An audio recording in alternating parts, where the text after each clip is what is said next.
Okay, time for screencast number 2. We're going to have some fun actually in one of our classes. So I'm going to go into Rick's digital photography class and I'm going to use the class along the side under my active classes. So I'm just going to click on the link for digital photography. And now I'm looking at kind of a boring digital photography class page. So I'm going to actually add some content here. So you'll notice, let me point out a few things along the side so you can see kind of how the class is formatted. So along the left-hand side, you can add different pages. So think about how you want to structure your class. So you may want to have it listed by your different units. You may want to have it listed by dates. It depends on how much content you want to actually be adding. For the most part, when I pulled in information for people that were using Moodle, what it did was it added pages by the units that you'd had added. So you may see that you have a lot of different pages along the side, and what it did was it just added in all of those different units that you'd added in Moodle. So that seems to be kind of a common way to structure the class. However, you can feel free to structure it however you see fit. So the first page here may be just a first page on kind of an introduction. So for digital photography, I'm just going to see, I can click in here and highlight this, and I'm going to add in course description.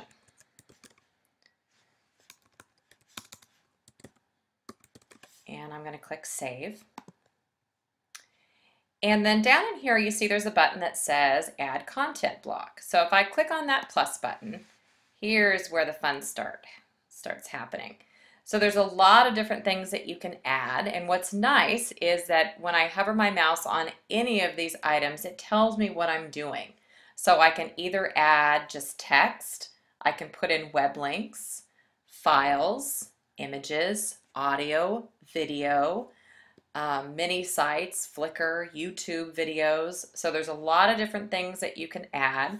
So for this exercise, I'll just put in some on-page text. So I'll click that link. It asks me to put in a title for my block. So what it's doing is it's going to put in a block of text. So for this, I'm going to just put text, and I'm going to ask it to hide the title because I don't want it to put any title there. And I've actually pasted some information in there. Normally I would just type it in, or I could just paste it in from Word. And you'll notice it has some general formatting, so I could make it bold. And there's a little button that says More. So if I click on More, it's got even more things. So you've got your numbers, your bullets, you can change the size, the font. So your general formatting things that you like to do, you can add those here. You can even add in images, all sorts of fun stuff. Down below here, there's a little button that says block placement. If I click the arrow down on that and I scroll my mouse down a little bit, you can see it's going to ask me where I want to put that. Now, because I don't have any more information on this page, I'm just going to choose to put it at the top. See, it's giving me a little visual of where it would put it. If I had additional information already on my page, I may choose to add it below that information, or I may want to add it to a column. But I'm going to choose to put it there and click on my Save button. And there it is. Now I'm going to do one more thing. I'm going to do Add Content Block, and I'm going to click on Images, and I'm just going to put in Pick and Hide Title, and I want to have my image on a page, and I'm going to click on Block Placement, and I want it at the top of my column, and I'm going to click on Next. And I could drag it, but because I'm doing a screencast, I'm going to just click on Choose File. And it's going to take me out here, and I'm going to go to my desktop, and hopefully it'll be this guy here at the top. And we'll upload.